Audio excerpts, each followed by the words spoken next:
This is the story of a Moroccan city that kept reinventing itself for over 1,000 years. Sijilmassa. Now there's something a bit particular about this name. Researchers went on the site between 2015 and 2017 and they asked people what they referred to the city as. That is not what they know the city by. They refer to it as Al-Madina Al-Amra, the prosperous city, which already reveals a lot about what we're going to learn today.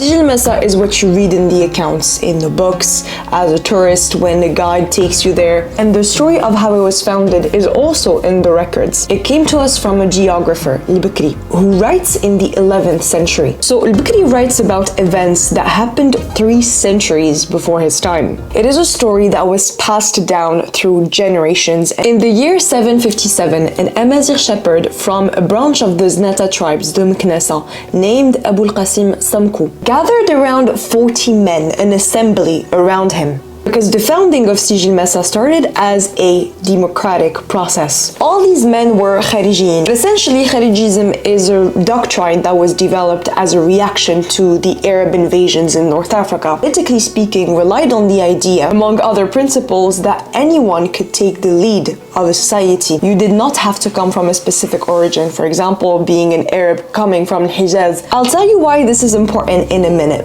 These 40 men, who were also part of the Mknesa, had to choose a leader. The thing is, they did not want to choose Samku for reasons that are a bit obscure. They decided to choose someone else. This someone else is a man named Isa bin Mazid. And the source is pretty specific. Isa bin Mazid was a black North African man. The best according to an assembly of men. Isa starts ruling and he does so for over 15 years. Then the assembly of 40 decide to remove him and have a change of heart because they replace him with Samku. Then with his descendants. The Amazigh dynasty, which was going to rule the region, was named after a man, Midrar, who takes power in 823. By establishing this family at the height of power and setting in stone, so to speak, the succession process, over time, according to sources, Sijilmassa naturally changes to become a full-on emirate. But the one who really built Sijilmassa to be this capital that it ended up being for centuries is a man that ruled before the Banu Midrar in 790 to 823. Abu al-Muntasir al-Yasa is the one who builds all these walls. According to the record, a grand mosque, a palace, public baths. Now imagine that under Abu al-Muntasir al-Yasa, the kingdom expands from north to south. And right after its birth, Sijilmassa already starts behaving like the city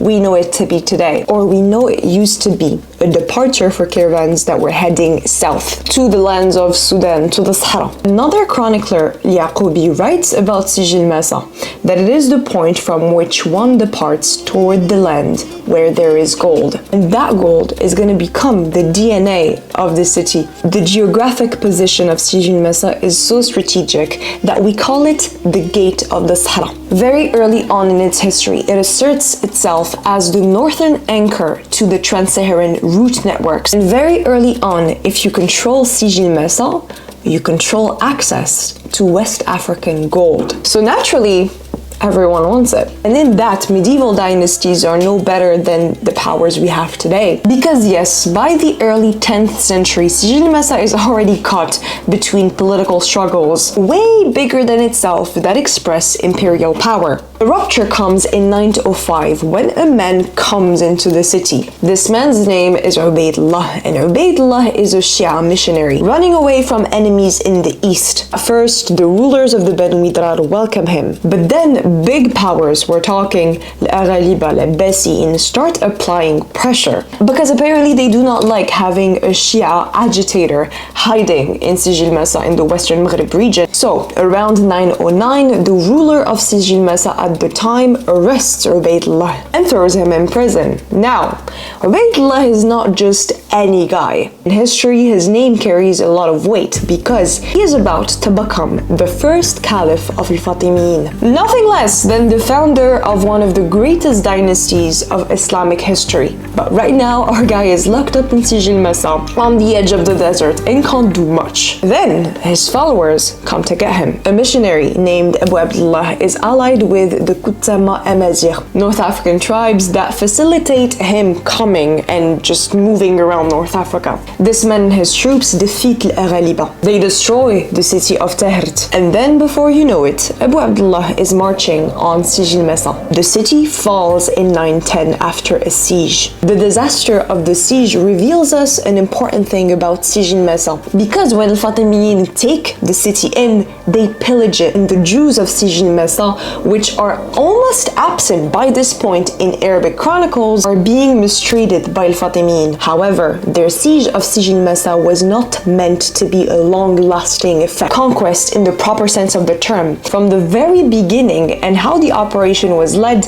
it was only meant to be a smash, grab, and go situation. Fatimid wanted two things: their leader back and as much wealth as they could carry back home. It allows us to understand something very important about Sijilmassa, which is that its actual military power was very likely limited. Their forces on the ground could probably control the Tafilalt region, some parts of it, but nothing else. But Al-Fatimid did not say their last word, because it is 11 years later, in 921, that they come back and decide to install a governor.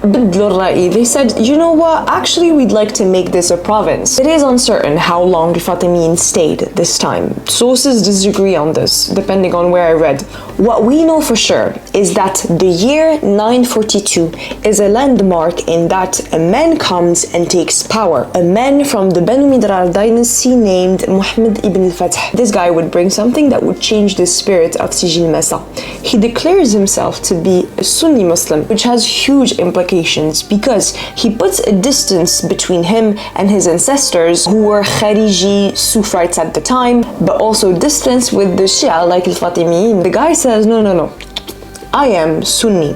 And to prove it, he's going to start minting coins that bear titles of caliph. If you know anything about the history of the Maghreb region, you know that minting gold dinars specifically is one of the strongest political statements one could make, because the message that sends is, hi guys, we are a real power and we are part of the Islamic world order, which leads another chronicler, Ibn Saudi, to write about Sijilmassa that it is known by virtue of its gold coinage. Suddenly, under the plum of this guy, Sijilmassa gets described as the place where the gold coming from Sudan gets coined, minted into currency. It becomes the city that connects both physically and in spirit North Africa, the Sahara, West Africa, and the East. But what makes you valuable is also usually what makes you the most vulnerable. And vulnerability is what makes power unstable. Or rather, the first comes from the second. Anywho, in 976, familiar face is Netta, warlord, this time from another branch, the Maghrawa.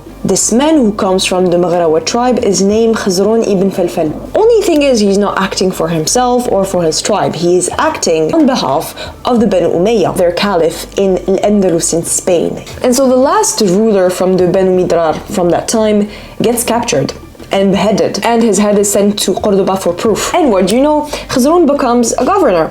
Only problem is he fails to stabilize the city. Sijilmassa enters yet another period of absolute chaos. In the mid-11th century, a new force emerges, the dynasty of Almoravid. Now, the problem is it often gets a bit caricatural, but I'll try to sum it up here. There's this puritanical Sunni teacher called Abdullah ibn Yasin, who partners with a member of the Lemtuna tribe, a branch of the broader Sanhaja Amazigh nomadic confederation. This movement that is going to alter the history of Morocco starts from the south, and then they head north. They sweep the entire northern coast. They build an empire that stretches from Senegal to Spain. And Sijilmassa is one of their first biggest conquests. The only problem I had doing my research is the sources don't usually agree on how the conquest actually went. One version, one of the most commonly cited, comes from a modern historian called Messier. This guy draws on medieval sources, and he basically says that the people of Sijilmassa invited Abdullah ibn Yassin to come liberate them from their current rulers, the Maghrawa, who were supposedly taxing them illegally. This version is quite epic because according to the story, the Almoravid come with a cavalry of 30,000 men, riding camels. That was their signature. The Maghrawa, on the other hand, also have a huge force that includes a herd of 50,000 camels. That's a lot of camels. The battle takes place in the middle of the desert. And, what do you know, the Almoravid crush the Maghrawa. They systematically massacre every single Maghrawa soldier they can find when they capture them. Sijilmassa falls in the hands of the Almoravid either in 1053 or 1054. But then there's also another version which we can find in the accounts of Al-Bakri and Ibn Idari. In their telling, the conquest was not that breath of fresh air that Messier records. It took 2 attempts for Almoravid to break into Sijilmassa. First capture effectively happened around 1053, 1054, but they were only able to assert complete, full control in 1058. And in between those dates, Almoravid would have conquered another city, Oudarust, between 1054 and 1055. What we know for sure is that Almoravid do take Sijilmassa, and the city becomes an integral part of their empire. An empire that will, at its highest, be one of the greatest in the Islamic world. Fast forward to a century later under the dynasty of Muwahhidin, which comes right after Almoravid. Muwahhidin come from the Atlas Mountains. They're a reformist movement led by a theologian named Bint Umart. A lot to say about this guy. But Bint Umart never actually rules. The first sultan of Muwahhidin is his successor, Abdelmumin, who leads the Masmuda armies across the Maghrib region. And they get to Sijilmassa on a specific date, March 26, 1145. Abdelmumin is not the one breaking into the city. He's too busy trying to get Tlemcen. While he is laying siege in present-day Algeria, news reached to him. According to the sources I could find, the exact circumstances of how that went down are, and I quote, poorly known. One thing, however, is for certain. Remember the Jewish communities we said had been inhabiting the region for centuries? When Muwahhidin take the city, the Jews are massacred, persecuted, and this is a pattern for Al-Muwahhidin. It happens after every conquest of theirs. A testimony was brought to us by a letter written in 1148 by a Jewish merchant named Solomon Cohen. In his letter, Solomon describes what happened in Sijilmassa when Muwahhidin came in. Local people were actually already rising up against Almoravid, their last representatives in the city, so the soldiers of Muwahhidin entered the gates of Sijilmassa because they found them open. After promising not to pillage, controlling Sijilmassa for Almoravid was a bit tricky because there was a broader rebellion which the people of Sijilmassa participated in and which was crushed by Abdelmumin. This destruction by Almoravid of Sijilmassa is mentioned by geographer Al-Idrisi, but I'm not gonna lie, we're a bit uncertain on whether this refers to what happened in 1145 or related to a later destruction in 1149. That's a detail, but important to mention. And Almoravid, staying very true to their style and fashion, appointed a chief judge who ordered them to either convert to survive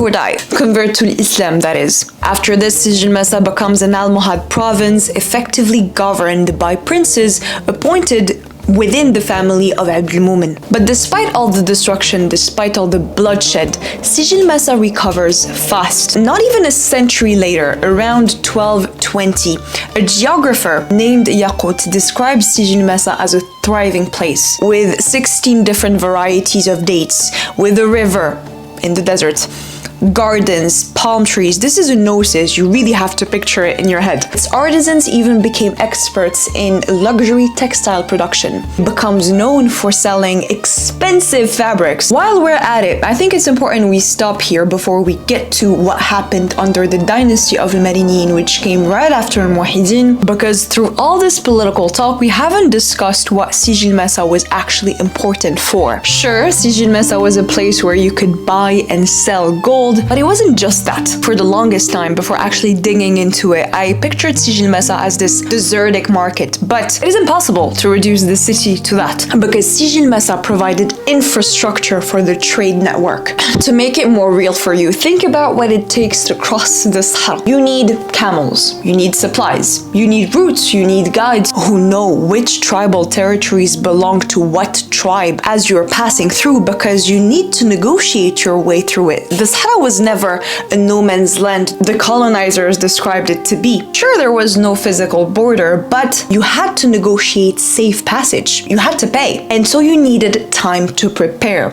And that is exactly what Sijilmassa provided at the time for centuries. The greatest description we have of this comes from the famous explorer, traveler, Moroccan, Ibn Battuta. In February 1352, he passes through Sijilmassa. According to his writing, he goes and buys camels there, and then he sits and he waits for 4 months. Not because he particularly enjoys the sight of the oasis, no.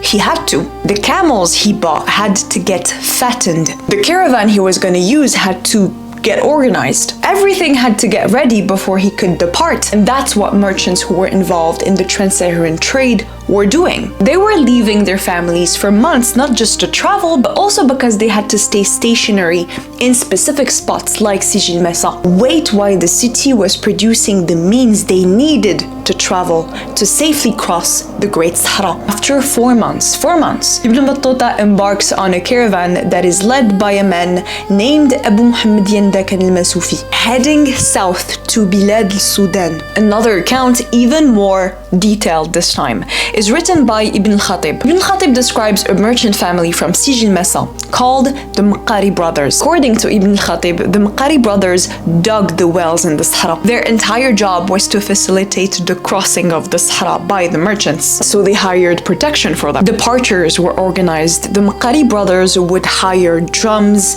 they would build these big banners, then they distributed profits among their partners that formed a chain from literally Sijilmassa to Tlemcen and even further to Mauritania. Ibn Khatib writes, the Sijilmassi was like the tongue of a balance. He is the one who is tracking what's happening in different markets. He is the indicator. The Sijilmassi is a trained businessman, and because it was embedded, anchored into this network, anything that happened in the region was affecting Sijilmassa directly. It was an information hub, which means it had inherent political sensitivity. When kingdoms were rising or falling in the Sahara, all of that would have concrete consequences on the people of Sijilmassa.